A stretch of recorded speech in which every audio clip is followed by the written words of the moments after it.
బంగారం వెండి recent times లో పెరగడానికి కారణం మనం మాట్లాడుకున్నామా. నిన్న మళ్ళీ ఇంకొక పాజిటివ్ అప్డేట్ వచ్చింది. బంగారం వెండి even crypto even equity markets related గా కూడా అది చాలా మంచి విషయం. దాని గురించి మాట్లాడుకోవాలి. బికాస్ ఈ మధ్య కాలంలో చూస్తే మన ఇండియన్ ఈక్విటీ మార్కెట్ లో పెరగలేదు అనుకోండి, ఇవాళ కూడా 80 పాయింట్స్ రేంజ్ లోనే మార్కెట్ ఉండిపోయింది. దీని పక్కన పెడితే బంగారం ఈ ఆగస్టు 4th పాయింట్ నుంచి చూస్తే ఒక 15% పెరిగింది, వెండి 24% దగ్గరగా పెరిగింది. సో ఎందుకని gold silver even stock market related గా కూడా ఉంటున్న ఈ అప్డేట్ మార్కెట్ రిలేటెడ్ గా ఎందుకు పాజిటివ్ గా ప్లే అవుతుంది. దీని రిలేటెడ్ గా నిన్న యుఎస్ కు సంబంధించిన ట్రెజరీ సెక్రటరీ చేసిన కామెంట్స్ అండ్ ఇవాళ చూస్తే బంగారం 10 గ్రాములకి 24 క్యారెట్లకి 1,62,000 వరకు వెళ్ళిపోయిందా. సో ఇక్కడి నుంచి బంగారం ఫర్దర్ గా పెరిగే అవకాశం ఉంటుందా, ఇక్కడి నుంచి మనం బంగారం వెండిని ఎలా చూడొచ్చు, వీటి గురించి వాళ్ళ వీడియోలో మాట్లాడుకుందాం. బట్ దానికి ముందు చైనా షాక్ అయితే యుఎస్ఏ కి ఇస్తూ ఉంది. యుఎస్ఏ ప్రెసిడెంట్ ట్రంప్ కి ఇస్తూ ఉంది ఇరాన్ ఇష్యూలో. దీని గురించి మాట్లాడుకుంటూ ఇరాన్ చేస్తున్న వార్నింగ్, యుఎస్ఏ ఇరాన్ కు వార్నింగ్ ఇచ్చే స్టేజ్ నుంచి ఇరాన్ యుఎస్ఏ కి ఇస్తున్న వార్నింగ్ వరకు చాలా థింగ్స్ అయితే ఫ్లిప్ అయ్యాయి. వీటి గురించి మాట్లాడుకుంటూ అండ్ ట్రంప్ చేస్తున్న కామెంట్స్ తో రీసెంట్ టైమ్స్ లో బిట్ కాయిన్ పెరిగిందా, ఏంటో కామెంట్స్ అండ్ గ్లోబల్ గా ఇండియా పరంగా ఉంటున్న ఇంపార్టెంట్ డేటా అండ్ దీంతో ఎఫ్ఐఎస్ ఒక సెల్లింగ్ యాక్టివిటీ, వాళ్ళ షార్ట్ పొజిషన్స్, ఇవాల్టి మార్కెట్ యొక్క యాక్టివిటీని డిస్కస్ చేసుకొని మన మార్కెట్ అనాలిసిస్ ని ఎండ్ చేద్దాం. Hello friends, welcome to day trader Telugu.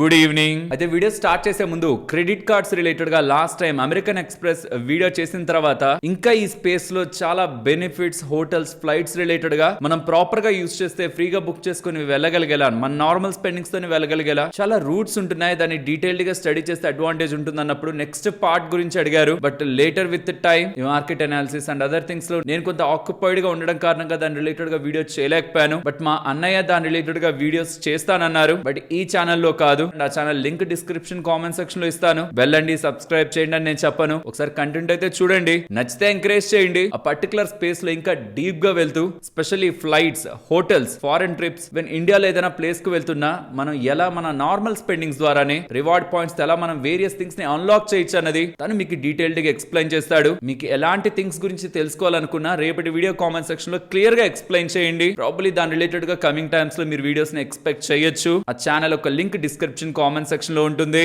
First gold and silver గురించి మాట్లాడుకుందాం. మీకు గుర్తుంటే ఆగస్ట్ 19th ఈవినింగ్ వచ్చిన డేటాను ఆ రోజు వీడియోలో షేర్ చేశాను కదా. యుఎస్ వాళ్ళు 2 బిలియన్ బైబ్యాక్ నుంచి వాళ్ళ బాండ్స్ రిలేటెడ్ గా, గవర్నమెంట్ బాండ్స్ రిలేటెడ్ గా 2 బిలియన్ అనుకున్న బాండ్ బైబ్యాక్ నుంచి $4 బిలియన్ కి పెంచుతున్నారు అనేలాంటి వచ్చిన వార్తలతో బంగారం పెరిగింది ఆ రోజు. అనేలా అప్పుడు ఆల్మోస్ట్ 1,57,000 58,000 దగ్గరగా ఉంది బంగారం. దాని తర్వాత నిన్నటి నుంచి చూసారనుకోండి, నిన్న వెండి బాగా పెరిగింది అండ్ ఇవాళ కూడా పెరిగింది. బట్ నిన్న బంగారం వెండి పెరగడానికి మాత్రం స్కాట్ బెసెంట్ చేసిన స్టేట్మెంట్స్ ఉన్నాయి చూసారా. స్కాట్ బెసెంట్ సేస్, యుఎస్ కి సంబంధించిన ట్రెజరీ సెక్రటరీ, లైక్ ఇక్కడ మనకి ఫైనాన్స్ మినిస్టర్ లాగా అనమాట. యాక్చువల్లీ తిను మార్కెట్ పర్సన్. తిను ఎప్పుడైతే ట్రెజరీ సెక్రటరీగా అమెరికా వాళ్ళు ఎన్నుకున్నారో అప్పుడు మార్కెట్లు పెరిగాయి. యాక్చువల్ గా తను ఏమన్నారో తెలుసా, $4 బిలియన్ కూడా కాదు, $4 బిలియన్ కూడా కాదు, $4 బిలియన్ కంటే ఎక్కువగా బాండ్ బయింగ్ చేస్తామని ఎలా స్టేట్మెంట్స్ చేశారు. దీంతో మనకి ఇండియన్ ఈక్విటీ మార్కెట్ రిలేటెడ్ గాను, గోల్డ్ రిలేటెడ్ గాను, సిల్వర్ రిలేటెడ్ గాను, క్రిప్టో మార్కెట్ రిలేటెడ్ గాను, అన్నిటి రిలేటెడ్ గా కూడా ఆఫ్టర్ ఈ స్టేట్మెంట్స్ మనకి జంప్ అయితే కనిపించింది. అంటే జస్ట్ $4 బిలియన్ కాదు, $4 బిలియన్ కి మించి కూడా could be more than $4 billion అంటూ ఉండడం. మార్కెట్స్ స్పెషల్లీ బంగారం, వెండి, కాపర్ రిలేటెడ్ గా అన్ని కూడా ఇవాళ స్ట్రాంగ్ గా మూవ్ అయ్యాయి. నిన్న నైట్ నుంచి మూవ్ అయ్యాయి. ఇవాళ మనకు మూమెంటం ఇంకా కంటిన్యూ అవుతూ ఉంది. సో ఈ ర్యాలీని ట్రిగ్గర్ చేసింది అయితే యుఎస్ వాళ్ళు. అండ్ ఇప్పుడు చాలా మందికి క్వశ్చన్ ఉంటుంది దట్ రీసెంట్ టైమ్స్ లో 1,40,000 బంగారం ఉంది, ఇప్పుడు 1,60,000 దగ్గరగా ఉంది. ఆల్మోస్ట్ ఒక 20,000 దగ్గరగా, అంటే పర్సెంటేజ్ టర్మ్స్ లో ఒక 14 నుంచి 15% దగ్గరగా బంగారం పెరిగిపోయింది. ఇప్పుడు కొనడం అంటే ఇప్పుడు కొంటున్న వాళ్ళు కూడా, ఎస్ఐపి చేసుకుంటున్న వాళ్ళు ఆర్ బల్క్ లో కొందాం అనుకుంటున్న వాళ్ళు, ఏదైనా అవసరాలు ఉండి కొందాం అనుకుంటున్న వాళ్ళు ఇప్పుడు కొనడం మంచిదా లేకపోతే ఆగడం మంచిదా అనే డౌట్ ఉంటుంది కదా. మీకు ఈ డేటాని షేర్ చేయాలి. గతంలో మీరు గమనించండి, గతంలో ఉన్న ట్రెండ్స్ అప్పుడు ఎప్పుడైతే క్రూడ్ ఆయిల్ పెరుగుతుందో బంగారం పడేది, మార్కెట్లు పడేవి. ఇప్పుడు క్రూడ్ ఆయిల్ ఎక్కడుంది, $94 per barrel. ఇక్కడ నుంచి కొంత time back, just few days back $87 per barrel దగ్గర ఉంది. సో 87 నుంచి 88, 90, 92, 94 క్రూడ్ ఆయిల్ పెరుగుతుంది, బంగారం పడట్లేదు. ఈవెన్ మార్కెట్లు కూడా పడట్లేదు, అట్లీస్ట్ ఆ రేంజ్ లో ఉండిపోయి. ఇన్ఫాక్ట్ ఇవాళ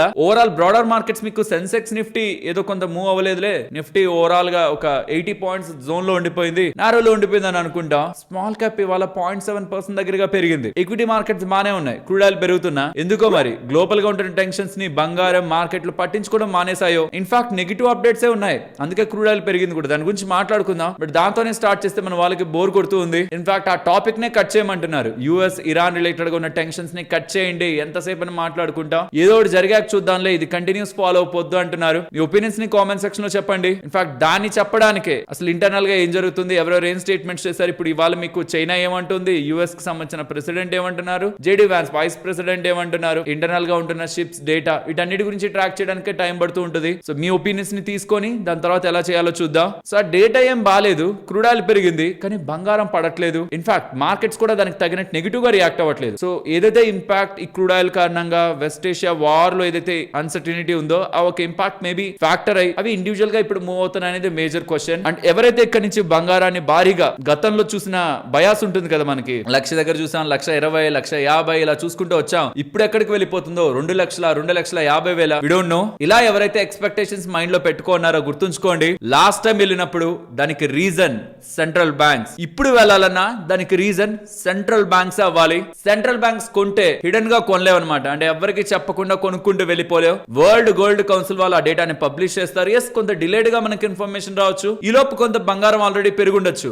నా ఒపీనియన్ ప్రకారం ఇక్కడ నుంచి భారీగా పెరిగిపోతుంది బంగారం అని అనుకోవాలంటే సెంట్రల్ బ్యాంక్స్ రిలేటెడ్ గా డేటా అట్లీస్ట్ ఒక సపోర్ట్ ఇవ్వాలి. రీసెంట్ టైమ్స్ లో చైనాకి సంబంధించిన సెంట్రల్ బ్యాంక్ కొంత బయింగ్ యాక్టివిటీ చేస్తుందని అప్డేట్స్ అయితే మనకు ఉన్నాయి. But rest of the global గా ఉంటున్న కంట్రీస్ ఒక యాక్షన్ కొంత స్ట్రాంగ్ గా ఉండాలి. అండ్ ఇక్కడ నుంచి కొన్ని డేస్ బ్యాక్ యూరోప్ కు సంబంధించిన ఈటీఎఫ్ యాక్టివిటీ స్ట్రాంగ్ గా ఉందని కూడా మాట్లాడుకున్నాం. బట్ అది సరిపోదు, సెంట్రల్ బ్యాంక్స్ ఒక యాక్షన్ కావాలి. అలాంటి డేటా ఫర్దర్ గా సపోర్ట్ చేస్తుంటే గుడ్ మొమెంటం ని మనం ఎక్స్పెక్ట్ చేయొచ్చు. లేదంటే బాగా పడినప్పుడు ఒక పుల్ బ్యాక్ వస్తుంది కదా, ఆ పుల్ బ్యాక్ రిలేటెడ్ గా మూమెంట్ నే ఇప్పుడు ప్రెసెంట్ వస్తున్న మూమెంట్ గా మనం చూడాలి. నా వరకైతే బంగారంలో డబ్బులు పెట్టడం, ఎస్ఐపి రూపంలో పెట్టుకుంటూ వెళ్ళడం, ఎంటైర్ పోర్ట్ఫోలియోలో 10% పెట్టుకుని వెళ్ళడం అసలు లాజిక్ లేదు. ఆలోచించడంలో పడుతుందా పెరుగుతుందా అని. అవసరాల నుండి కొనాలనుకుంటున్న వాళ్ళు కూడా బంగారం ధరను చూసి డిసైడ్ అవ్వద్దు. పెరిగిపోతుందేమో ఇప్పుడే మొత్తం కొనేద్దాం, లేకపోతే కావాల్సిన కంటే ఎక్కువ కొనేద్దాం, ఆరు పడిపోతుందేమో వెయిట్ చేద్దాం, ఇలా ఉండద్దు. అవసరానికి కావాలనుకుంటే మాత్రం ఆలోచించకుండా మీ దగ్గర డబ్బులు ఉన్నప్పుడల్లా కొనుక్కుంటూ వెళ్ళండి. ఇక్కడ ఒకే ఒక్కరు ఆలోచించాలి, పెద్ద మొత్తంలో లంసంలో నా దగ్గర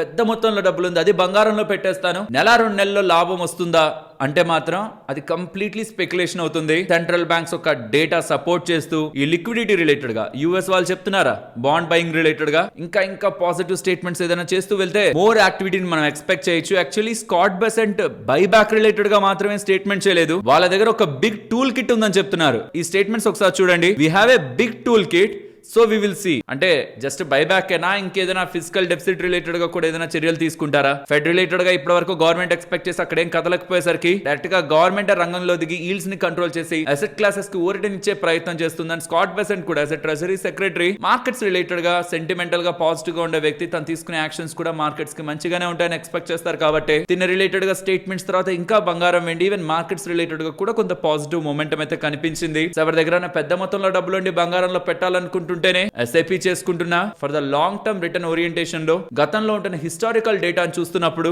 బంగారం యాజ్ లైక్ ఈక్విటీ పర్ఫార్మెన్స్ ని, లార్జ్ క్యాప్ ఒక పర్ఫార్మెన్స్ ని రెప్లికేట్ చేస్తూ వచ్చింది. సో వీళ్ళు కంగారు పడాల్సిన అవసరం లేదు.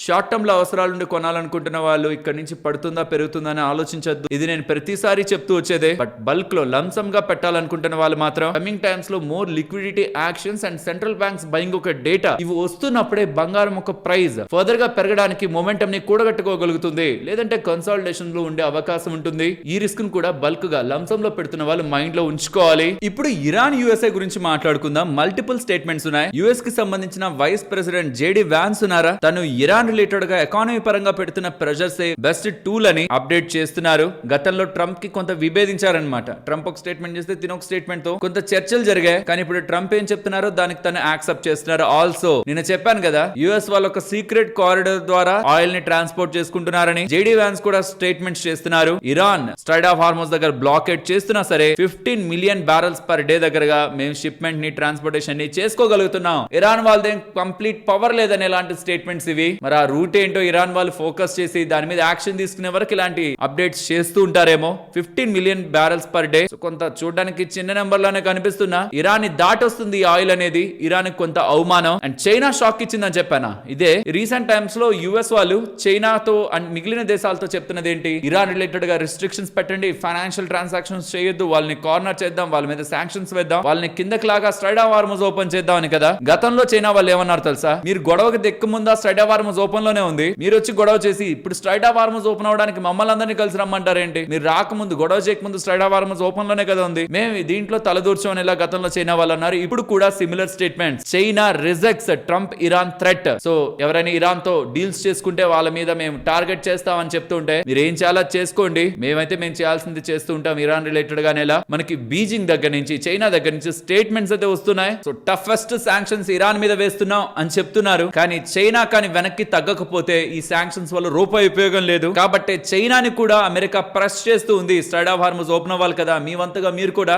ఇరాన్ ఇరుకులో పెట్టండి అని. చైనాని కూడా యుఎస్ చెప్తున్నా, చైనా అయితే దాన్ని రిజెక్ట్ చేస్తుందని అప్డేట్స్ వస్తున్నాయి. బిలీవ్ మీ, మీరు చైనా ఒక ఇన్వాల్వ్మెంట్ లేకుండా అమెరికా మాత్రమే ముందుకొచ్చి ఎకానమీ పరంగా ఇరాన్ ని టచ్ చేయలేదు. ఎందుకంటే అది గతంలో ఎప్పటి నుంచో చేస్తూ వచ్చిందే, కొత్తగా ఏం చేయాల్సింది ఏం లేదు. నిజంగా అలా జరిగేదైతే అసలు వాళ్ళు యుద్ధమే చేసేవాళ్ళు కాదు, ఎకానమీ పరంగా థింగ్స్ తోనే సార్ట్ అవుట్ చేసుకునే వాళ్ళు. బికాస్ యుద్ధం అమెరికాకి చాలా పెద్ద మొత్తంలో ఫైనాన్షియల్ ఇంపాక్ట్ అయితే చేసింది, అది జరగదు కాబట్టి యుద్ధం వరకు వెళ్లారు. అండ్ ఇప్పుడు కూడా వాళ్ళు ఏం చేయలేరు కాబట్టి చైనా ఒక హెల్ప్ అడుగుతున్నారు. చైనా కానీ ఏ మాత్రం ఒక స్టెప్ దిక్కపోయినా యుఎస్ ఇరాన్ రిలేటెడ్ గా ఇష్యూలో స్లోగా యుఎస్ ఒక వీక్నెస్ ఆర్ యుఎస్ ఒక స్కెలిటన్ బయటపడుతూ వస్తుంది. వార్ రిలేటెడ్ గా ఏం చేయలేకపోయారు, ఎకానమీ పరంగా కూడా ఏం చేయలేరు కాబట్టి చైనా అడుగుతున్నారు. చైనా హెల్ప్ చేయలేదంటే మాత్రం ఎకానమీ రిలేటెడ్ గా ఇంపాక్ట్ క్రియేట్ చేయలేరు కాబట్టి మళ్ళీ వార్ ఆర్ అన్సర్టనిటీ క్రియేట్ చేసేందుకు ఏదో ఒక స్టేట్మెంట్స్ అమెరికా చేసే ప్రయత్నం ఉంది. ఇంకంతకు మించి వాళ్ళు ఇరాన్ రిలేటెడ్ గా ఏ యాక్షన్ తీసుకోలేరు. అండ్ నిజంగా అలాంటి చర్యలు ఏమైనా తీసుకుంటుంటే మాత్రం మేము మా సైడ్ నుంచి కూడా వరస్ట్ రెస్పాన్స్ నే ఇస్తాం మీకు కూడా అని ఇరాన్ ప్రతిజ్ఞ చేస్తున్నట్లు ఎకానమీ హిట్ రిలేటెడ్ గా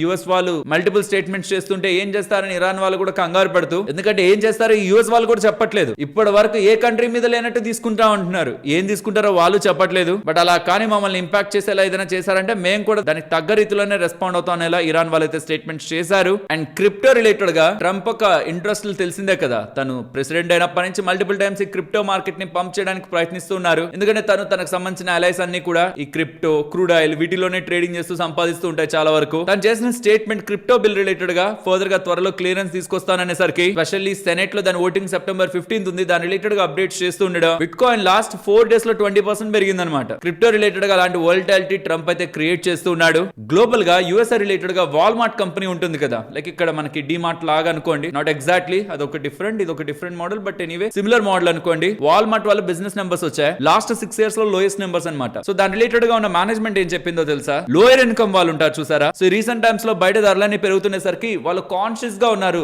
ఇప్పుడు ఇది కొనాలా, ఇప్పుడు ఇది అవసరమా అనే లాంటి డెసిషన్ తీసుకుంటున్నారు కాబట్టే మా నెంబర్స్ బిగ్ గా వచ్చాయి అంటున్నారు. సో ఇదే ఇక్కడ కూడా రిఫ్లెక్ట్ అవుతుంది. ఇండియాలో కూడా ఒకవేళ లోయర్ ఇన్కమ్ పీపుల్ కాన్షియస్ గా డెసిషన్ తీసుకుంటుంటే వాల్యూ రిలేటెడ్ గా బిజినెస్ ఏవైతే ఉంటాయో, నార్మల్ అంటే రూరల్ ఏరియాస్ ని టార్గెట్ చేస్తూ middle class are lower middle class ని టార్గెట్ చేస్తున్న ప్రొడక్ట్స్ ఆర్ బిజినెస్ ఏవైతే ఉంటాయో వాటి రిలేటెడ్ గా ఎలా ఇంపాక్ట్ ఉంటుంది అనేది కమింగ్ టైమ్స్ లో మనం చూడాల్సి ఉంటుంది. బికాస్ చుట్టూ ఉన్న ధరలు అయితే చాలా పెరిగిపోయాయి, మీరు గమనిస్తున్నారని అనుకుంటున్నాను. ఇక్కడ నుంచి కొంత టైం బ్యాక్ ఉంటున్న ధరలకి ఇప్పుడున్న ధరలకి సంబంధం లేదు. స్పెషల్లీ గ్యాస్ ప్రైస్ పెరిగింది కదా అని ధరలన్నీ పెంచేశారు. రేపు గ్యాస్ ప్రైస్ తగ్గుతుంది, క్రూడ్ ఆయిల్ ప్రైస్ తగ్గిన రోజు గ్యాస్ ప్రైస్ కూడా తగ్గుతుంది. బట్ చూడండి ఎంతమంది ధరలు తగ్గిస్తారో, అదొక న్యూ నార్మల్ అయిపోతుంది. మనం కూడా దానికి అలవాటు పడిపోయింటాం, అలానే పే చేస్తూ వెళ్తాం. సో ఈ రకంగా బయట నార్మల్ గా మనం కన్స్యూమ్ చేసే వాటి ధరలు పెరుగుతూ ఉండడం వేరియస్ ప్రొడక్ట్స్ ఒక సేల్స్ ని ఇంపాక్ట్ చేస్తున్నట్టు వాల్మార్ట్ నంబర్స్ లో అయితే మనం అర్థం చేసుకోవచ్చు. ఇన్ఫాక్ట్ లేటెస్ట్ గా అప్డేట్ అవుతున్న డేటా, బ్లూంబర్గ్ లో డేటా ఇక్కడ మీరు గమనించిన పామ్ ఆయిల్ ప్రైజెస్ 2024 హైక్ వెళ్ళాయంటే ఆల్మోస్ట్ 20 మంత్స్ హైక్ వెళ్ళాయనేలా అప్డేట్స్ కనిపిస్తున్నాయి. రీసెంట్ టైమ్స్ లో ఆనియన్ ధరలు 30% పెరిగాయి అంటున్నారు, ఇప్పుడు పామ్ ఆయిల్ ధరలు పెరిగాయి అంటున్నారు. అలాగో బయట రెస్టారెంట్ లో కానీ ఫుడ్ ఐటమ్స్ దగ్గర కానీ ధరలను ఎలాగో పెంచేశారు. ఇవన్నీ కూడా సామాన్యుడి మీద భారం వేస్తుంటాయి. అందుకే వాల్మార్ట్ నెంబర్ లో కూడా ఆ ఇంపాక్ట్ మనకి కనిపించింది. ఇండియన్ మార్కెట్ స్పేస్ లో కూడా సామాన్యుడు ఇబ్బంది పడుతున్నాడు, స్పెషల్లీ లో ఇన్కమ్ గ్రూప్స్ సఫర్ అవుతున్నాయి. వెల్ కమింగ్ టు ఇవాళ మార్కెట్ ఒక యాక్టివిటీ. ఇవాళ మార్కెట్ 200 నుంచి 24,200 నుంచి 24,280 ఇన్ బిట్వీన్ తిరుగుతూ కూర్చుంది. చాలా లోయెస్ట్ నారో బ్యాండ్ లో మార్కెట్ వెళ్ళింది అనమాట. అండ్ గతంలో అనుకున్నట్టే 24,300 దగ్గర మనకి గతంలో చాలా టైమ్స్ మార్కెట్ వెళ్ళి వచ్చేస్తూ వచ్చింది. అండ్ ఇప్పుడు కూడా 20-డే మూవింగ్ యావరేజ్ మనకి 24,328 దగ్గర ఉంది. సో దాని పైకి వెళ్ళి మార్కెట్ 1-2 డేస్ సస్టైన్ అయితే తప్పించి మార్కెట్ లో స్ట్రెంత్ ఆర్ స్టెబిలిటీ బిలో 20-డే మూవింగ్ యావరేజ్ అబ్బో మనం చూడొచ్చు. బట్ బ్రాడర్ మార్కెట్ లో స్టార్టింగ్ లో చెప్పినట్లు బ్రాడర్ మార్కెట్ లో లైక్ ఈ లార్జ్ క్యాప్స్ ఈ స్పేస్ లో మనకి పెద్దగా మూమెంటం కనిపించకపోతున్నా small cap and mid cap space లో మనకి మూమెంటం ఉంది. అండ్ FIS NSE వరకు డేటా వచ్చింది. 135 crore దగ్గరగా సెల్ చేస్తున్నారు, వెరాజ్ DIS 1609 crore దగ్గరగా బై చేస్తున్నారు. FIS ఒక షార్ట్స్ 91% దగ్గరగా ఉన్నాయి. సో వాళ్ళంతా స్టిక్కీగా ఉన్నారు, షార్ట్స్ అయితే హెవీగా పెట్టుకొని ఏదైనా ఒక స్ట్రాంగ్ యాక్షన్ గ్లోబల్ గా ఏదైనా పాజిటివ్ యాక్టివిటీ వస్తే మంచి షార్ట్ కవరింగ్ ఎక్స్పెక్ట్ చేయొచ్చు. కానీ అలా ఏం మార్కెట్ లో పాజిటివ్ ఎలిమెంట్స్ గ్లోబల్ గా అప్డేట్ అవ్వట్లేదు. లెట్స్ సీ వీకెండ్ ఏదైనా ఇంట్రెస్టింగ్ డెవలప్మెంట్స్ మార్కెట్ పరంగా గ్లోబల్ గా లేండి. ఇండియా మార్కెట్ రిలేటెడ్ గా ఏం ఎక్స్పెక్ట్ చేయలేం. గ్లోబల్ మార్కెట్స్ లో especially US Iran and crude oil related గా ఏదైనా పాజిటివ్ డెవలప్మెంట్స్ ఉంటే అది షార్ట్స్ 91% షార్ట్స్ ని ట్రిగ్గర్ చేసే అవకాశం ఉంటుంది. ఫ్రెండ్స్, ఇలా మార్కెట్ పరంగా ఉంటున్న టోటల్ ఇన్ఫర్మేషన్ ని సింప్లిఫై చేస్తూ కంటెంట్ మీ ముందుకు తీసుకురావడానికి మేము ఎఫర్ట్స్ ని పెట్టామని మీరు అనుకుంటుంటే మన వీడియోని ఒక లైక్ చేస్తూ పెడుతున్న ఎఫర్ట్స్ ని ఎంకరేజ్ చేయండి. నెక్స్ట్, సెబీ వాళ్ళు FNO రిలేటెడ్ గా ప్రాఫిట్ అండ్ లాస్ రిపోర్ట్ ని recent financial year FY26 related గా రిలీజ్ చేశారు. అండ్ దాంట్లో ఉంటున్న డేటా ఏంటంటే percentage of loss making traders 90.9% నుంచి 87.7% కి తగ్గారట. And futures and options trading చేస్తున్న వాళ్ళలో 93% ఆఫ్ ద FNO ట్రేడర్స్ అందరూ కూడా ఆప్షన్ బయర్స్ అట. So option buying, option selling మీకు ఐడియా ఉండే ఉంటుంది అనుకుంటున్నాను. ఆప్షన్ బయింగ్ రిలేటెడ్ గా 93% ఆఫ్ ద ట్రేడర్స్ ఉన్నారు. ఇక 7% మాత్రమే ఆప్షన్ సెల్లర్స్ అని రీటైల్ స్పేస్ లో అప్డేట్ చేస్తున్నారు. అండ్ ఏదైతే ట్రేడర్స్ లాస్ అవుతున్నారో అందులో మెజారిటీగా ట్రాన్సాక్షన్ కాస్ట్లకే వెళ్తున్నాయి. గతంలో అనుకున్న STTలు, స్టాంప్ డ్యూటీలు, GSTలు, బ్రోకరేజ్లు ఇవన్నీ కలిపి FY26 లో 24,859 కోట్ల దగ్గరగా ట్రేడర్స్ పే చేశారని, STT స్పెషల్ గా STTని గవర్నమెంట్ పెంచింది కదా, అది 5 times దగ్గరగా FY22 నుంచి ఇప్పటికి పెరిగి భారీ మొత్తంలో STT రూపంలో కూడా గవర్నమెంట్ కి డబ్బులు పే చేస్తున్నారు. సో యాక్చువల్లీ ట్రాన్సాక్షన్ కాస్ట్ లో 13% STTకి వెళ్ళేదన్నమాట గతంలో. ఇప్పుడు ఆ 13% కాస్త 27 అయింది. ఒకప్పుడు బ్రోకరేజ్ లో ప్రతి లాట్ కి ఛార్జ్ అయ్యేవి, ఇప్పుడు ఆర్డర్ కి ఛార్జ్ అవుతుండడం 52% నుంచి బ్రోకరేజ్ కాంట్రిబ్యూషన్ 44 కి వచ్చేసింది. కానీ STT మాత్రం 13 నుంచి 27 కి పెరిగింది. సో ఓవరాల్ ఈ డేటాలో నాకు స్టాండ్ అవుట్ అవుతూ కనిపిస్తున్నది మాత్రం 93% of FNO traders option buyers గానే కనిపిస్తున్నారు. సో నాకు తెలిసి చాలా దగ్గరలా 500 పెడితే ఇంత లాభం వస్తుంది, 1000 పెడితే ఇంత లాభం వస్తుంది, ఒక రోజులో ఇంత నుంచి అంతకు వెళ్ళిపోయింది, మీరు కూడా ఈ ఆప్షన్ కొనండి, హీరో ఆర్ జీరో, ఇలాంటి ట్రేడ్స్ ని పెట్టి చాలా ఛానల్స్, టెలిగ్రామ్ ఛానల్స్ రన్ చేస్తున్నారు. అందరినీ ఆ ఛానల్స్ లోకి నెట్టి వాళ్ళ దగ్గర డిమాట్ అకౌంట్లు ఓపెన్ చేయించి వాళ్ళ ద్వారా ట్రేడ్ చేస్తే వాళ్ళకి ఎలాగో కమిషన్ వెళ్తది కదా అని అర్థం పర్థం లేని ట్రేడ్స్ ఇచ్చి సెల్ చేయాలంటే ఎలాగో డబ్బులు ఎక్కువ ఉండాలి. సో వాళ్ళ అవసరం లేదు, వీళ్ళకి బయ్యర్స్ నే పట్టుకెళ్లి దాని అంతటిని గ్రూప్ లో వేసి వాళ్ళ దగ్గర రోజుకు 10 ట్రేడ్లు చేయించేసి బయ్యర్స్ ని ఇంపాక్ట్ చేసే ప్రయత్నం, ఆప్షన్ బయ్యర్స్ ని ఇంపాక్ట్ చేసే ప్రయత్నం చాలా ఛానల్స్, టెలిగ్రామ్ ఛానల్స్ చేస్తున్నాయి. మీరు అలాంటి ఛానల్స్ లో ఉంటే దయచేసి బయటికి రండి. సో దయచేసి మీరు ఎవరి ద్వారానే ఇన్ఫ్లుయెన్స్ అయి ఆప్షన్ బయింగ్ ని జస్ట్ లాటరీగా చూస్ చేస్తుంటే మాత్రం గుర్తు పెట్టుకోండి, 10లో 9 సార్లు మీకు డబ్బులు వచ్చినా ఆ ఒక్కసారి పోతుందో చూసారా, మీరు ఎలాగో రిస్క్ రివార్డ్ ని మెయింటైన్ చేసి ఉండరు, మొత్తం పోయేది ఆ ఒక్క ట్రేడ్ లో పోతుంది. Never do that. First Welspun Corp గురించి మాట్లాడుకోవాలి. వీళ్ళకు ఒక లార్జ్ ఆర్డర్ లభించింది. ఆల్సో మేనేజ్మెంట్ CNBCకి ఇచ్చిన ఇంటర్వ్యూలో వీళ్ళ ఆపరేటింగ్ ప్రాఫిట్ నెక్స్ట్ 5 years లో ట్రిపుల్ అవుతుందని, రెవెన్యూ గురించి, ఆపరేటింగ్ ప్రాఫిట్ గురించి స్ట్రాంగ్ కామెంట్స్ చేశారు. ఇంతకీ వీళ్ళకి వచ్చిన ఆర్డర్ ఏంటి?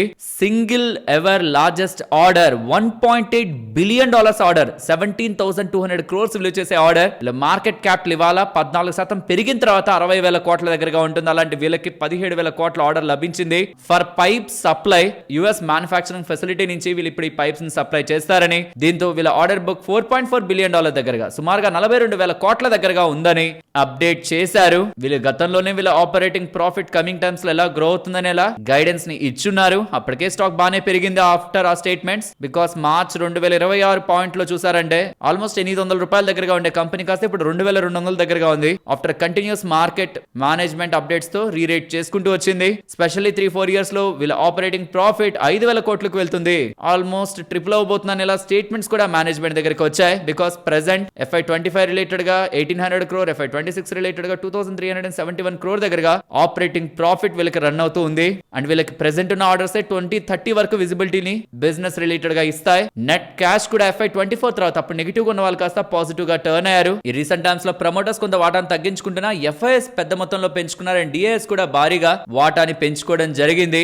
ఇన్స్టిట్యూషన్స్ పరంగా చూస్తే LIC క్వాంట్ స్మాల్ క్యాప్ వాళ్ళు, LIC వాళ్ళైతే 4.7%, క్వాంట్ స్మాల్ క్యాప్ 1.95%, అతమ ఇన్వెస్ట్మెంట్స్ వాళ్ళు 5.31% దగ్గరగా వాటాని హోల్డ్ చేస్తున్నారు. Huge order. సో ఎప్పుడైతే వెనిజులా రిలేటెడ్ గా ట్రంప్ క్యాప్చర్ చేశాడో అక్కడ ఉంటున్న ఆయిల్ రిలేటెడ్ గా బిజినెస్ ని, దాని రిఫైనరీ రిలేటెడ్ గా US లో నెంబర్ ఆఫ్ ప్లాంట్ ని ఎస్టాబ్లిష్ చేస్తాడని ఇలా స్టేట్మెంట్స్ చేశాడు. దానికి సంబంధించిన ఆర్డర్స్ ఇప్పుడు ఇలా బిల్డ్ అవుతూ ఉన్నాయి వీళ్ళకి. ఇప్పుడు షేర్ చేసిన వచ్చిన ఇన్ఫర్మేషన్ మీకు వాల్యుబుల్ గానే అనిపించిందా? అనిపిస్తే మన వీడియోని తప్పకుండా లైక్ చేయండి. Next Airtel, Jio, Vodafone Idea, BSNL ఇలా డిఫరెంట్ ఆపరేటర్స్ మనకు ఉంటుంటారు. వీళ్ళ రిలేటెడ్ గా కొత్త రూల్ ఆగస్ట్ 24 నుంచి గవర్నమెంట్ తీసుకురావాలనుకుంటుంది. ఎవరి దగ్గరైనా 9 కంటే ఎక్కువగా సిమ్ కార్డ్స్ ఉంటే వాళ్ళకి ఇకపై అసలు సిమ్ కార్డే ఇష్యూ చేయకుండా డెసిషన్ తీసుకోబోతున్నారు. Jammu and Kashmir and north eastern states లో అయితే ఆ లిమిట్ 6, మిగిలిన దగ్గర 9 అనమాట. 9 కంటే ఎక్కువ సిమ్ కార్డ్స్ ఎవరి పేరు మీద ఉండకూడదు. ఇప్పటి వరకు ఉంటే అటు ఇటుగా చేసి ఇంకో సిమ్ కార్డ్ ఇచ్చేసేవాళ్ళు. కానీ ఇకపై కొత్త సిమ్ కార్డే ఇష్యూ చేయొద్దని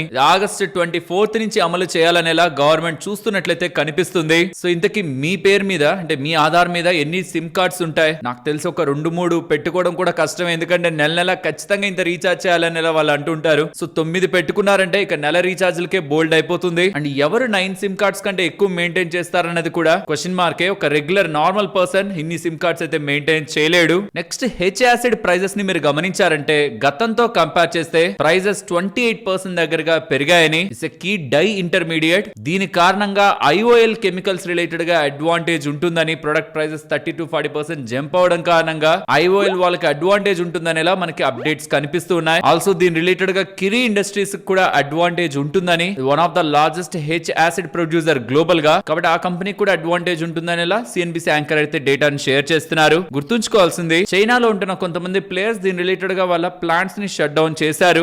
కమింగ్ టైమ్స్ లో మళ్ళీ రీస్టార్ట్ చేసినప్పుడు ప్రైస్లు కూల్ అవుతాయేమో. బట్ కరెంట్ అక్కడ యాక్టివిటీ తక్కువ అవడం కారణంగా డిమాండ్ సేమ్ గా మెయింటైన్ అవుతుండడం, సప్లై తగ్గడం కారణంగా దీని కారణంగా కొన్ని స్పెసిఫిక్ కెమికల్ కంపెనీస్ కి అడ్వాంటేజ్ రావడం అయితే జరుగుతూ ఉంది. అండ్ గవర్నమెంట్ షుగర్ రిలేటెడ్ గా రీసెంట్ గా డెసిషన్స్ అయితే తీసుకుంది కదా. ఎక్స్పోర్ట్స్ రిలేటెడ్ గా రెస్ట్రిక్షన్స్ ని పెట్టారు. Duty free sugar imports related గా డెసిషన్ తీసుకున్నారు. అండ్ పెద్ద పెద్ద స్టాక్స్ ని కూడా ఉంచుకోవద్దన్నారు. దీంతో కొంత షుగర్ ప్రైస్లు అయితే కూల్ ఆఫ్ అవుతున్నట్లు, అవైలబిలిటీ రిలేటెడ్ గా కూడా గవర్నమెంట్ తగు స్టెప్స్ తీసుకుంటుందనే అప్డేట్స్ వస్తుండడం, ప్రైస్లు కూల్ ఆఫ్ అవుతాయని మార్కెట్ లో ఎక్స్పెక్టేషన్స్ తో ఇవాళ షుగర్ స్టాక్స్ లో మనకి ప్రెషర్ అయితే కనిపించింది. ఆర్మీ క్యాంటీన్స్ మోస్ట్లీ మనకు అందులో తక్కువ ధరకే వస్తువులు వస్తుంటాయనేలా, చాలా ఐటమ్స్ కొనుక్కోవచ్చు అనేలా తెలిసి ఉంటుంది కదా, ఐడియా ఉంటుంది కదా. ఇకపై అక్కడ ఏథర్ స్కూటర్స్ ని కూడా అమ్ముతారట. ఆర్మ్డ్ ఫోర్సెస్ పర్సనల్స్ కి ఏథర్ ఎనర్జీ వాళ్ళు వాళ్ళ వెహికల్స్ ని అమ్మబోతున్నారని అప్డేట్స్ చేస్తున్నారు. సో ఇది ఫర్దర్ గా ఏథర్ ఎనర్జీ వాళ్ళ సేల్స్ ని అయితే పెంచుతుంది. అండ్ ఇవాళ అర్బన్ కంపెనీ స్టాక్ ఇంతలా పెరగడానికి కారణం యూబీఎస్ వాళ్ళు. ఈ కంపెనీ రిలేటెడ్ గా మంచిగా పెరుగుతుంది బికాస్ బ్లింకిట్ ఎలా అయితే ఒక టైంలో స్ట్రాంగ్ గా బిజినెస్ ని గ్రో చేసుకుందో అలాంటి మొమెంటే బ్లింకిట్ మొమెంటే ప్రెసెంట్ దీని రిలేటెడ్ గా కనిపిస్తూ ఉందని. ఇది ఇండియాకి సంబంధించిన largest online home services platform అని, with 84 lakh users and 59,000 service providers తో ఇది ఒక స్ట్రాంగ్ ప్రెజెన్స్ ని కమాండ్ చేస్తూ కమింగ్ టైమ్స్ లో స్ట్రాంగ్ గా గ్రోత్ ఉందని కంపెనీ రిలేటెడ్ గా బై రేటింగ్ ఇస్తూ టార్గెట్ ని పెంచుతూ ఉండడం, టార్గెట్ 180 దగ్గరగా అని చెప్తుండడం, స్టాక్ లో ఇవాళ పెరగడం కనిపించింది. టాటా మోటార్స్ వాళ్ళు వాళ్ళ ఎంటైర్ రేంజ్ రిలేటెడ్ గా ప్రైజెస్ అయితే పెంచబోతున్నారు సెప్టెంబర్ 1 నుంచి. బోత్ ఈవీస్ కి, పెట్రోల్ డీజిల్ వెహికల్స్ కి రెండింటికి కూడా పెంచబోతున్నారు. ఐసీ అంటే ఇంటర్నల్ కంబషన్ ఇంజిన్స్ అనమాట, పెట్రోల్ డీజిల్ వెహికల్స్ వస్తాయి. ఈవీస్ అంటే ఎలక్ట్రిక్ వెహికల్స్. ఈ రెండింటిని కూడా పెంచబోతున్నారని అప్ టు 25,000 వరకు వేరియస్ రేంజ్ ఆఫ్ కార్స్ లో కొంచెంగా పెరుగుతూ అప్ టు 25,000 వరకు కూడా ప్రైస్ హైక్లు ఉంటాయనేలా, ఇది సెప్టెంబర్ 1 నుంచి అమలవుతాయనేలా అప్డేట్ చేస్తున్నారు.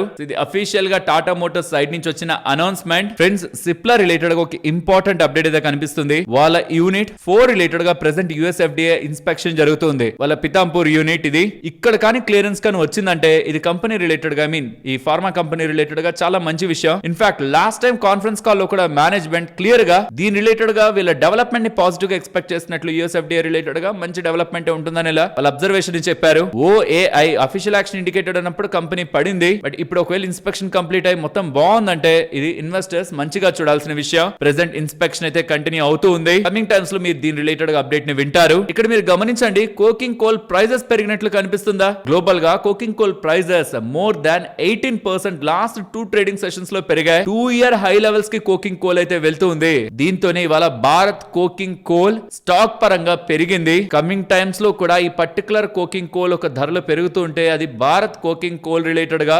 అడ్వాంటేజ్ అయితే ఇస్తుంది. అండ్ లలిత జ్యువెలర్స్ ఐపీఓ ఎవరైనా అప్లై చేస్తుంటే అలాట్మెంట్ అయితే లైవ్ అయింది. అలాట్మెంట్ లైవ్ అయిన లింక్ మీకు డిస్క్రిప్షన్ లో ఇస్తాను, ఒకసారి చూడండి. క్లిక్ చేసి లలిత జ్యువెలర్ ఐపీఓని సెలెక్ట్ చేసి మీ పాన్ నెంబర్ ని కానీ అప్లికేషన్ నెంబర్ ని కానీ ఎంటర్ చేసి సబ్మిట్ చేస్తే మీకు ఐపీఓ వచ్చిందా లేదా అనేది తెలుస్తుంది. డేటా ప్యాటర్న్స్ వాళ్ళు ఉన్నారా, వాళ్ళకి 585 crore 76 lakhs చేసే ఆర్డర్ బిఎల్ దగ్గర నుంచి రాడార్ ఎలక్ట్రానిక్స్ రిలేటెడ్ గా లభించినట్టు అప్డేట్స్ చేస్తున్నారు. అండ్ జూలై 30 నాటికి వీళ్ళ ఆర్డర్ బుక్ 2,654 crore దగ్గరగా ఉందని మెన్షన్ చేశారు. పేస్ డిజిటెక్ వాళ్ళకి 92 crore 93 lakhs చేసే పవర్ ఆర్డర్ 100 megawatt బిఈఎస్ఎస్ రిలేటెడ్ గా battery energy storage system related గా లభించిందని కల్పా పవర్ ప్రైవేట్ లిమిటెడ్ వాళ్ళు ఈ ఆర్డర్ ఇచ్చినట్టు December 31st 2026 నాటికి ఆర్డర్ ఎగ్జిక్యూట్ చేస్తారని పేస్ డిజిటెక్ వాళ్ళు అప్డేట్ చేశారు. గ్లెన్మార్క్ వాళ్ళు కాల్షియం గ్లూకోనేట్ ఇంజెక్షన్ ని యుఎస్ లో లాంచ్ చేస్తున్నారు. దీనికి $70 మిలియన్ దగ్గరగా మార్కెట్ ఉంటుంది. దేనికి యూస్ చేస్తుంటారు ఈ కాల్షియం గ్లూకోనేట్ ఇంజెక్షన్ ని? ఇది ఒక ఇంట్రావెనస్ మెడికేషన్. బ్లడ్ లో కాల్షియం లెవెల్స్ ఉంటున్నా, హై పొటాషియం లెవెల్స్ ఉంటున్నా, మెగ్నీషియం టాక్సిసిటీ ఉంటున్నా దీన్ని యూస్ చేసి ట్రీట్ చేస్తారనమాట.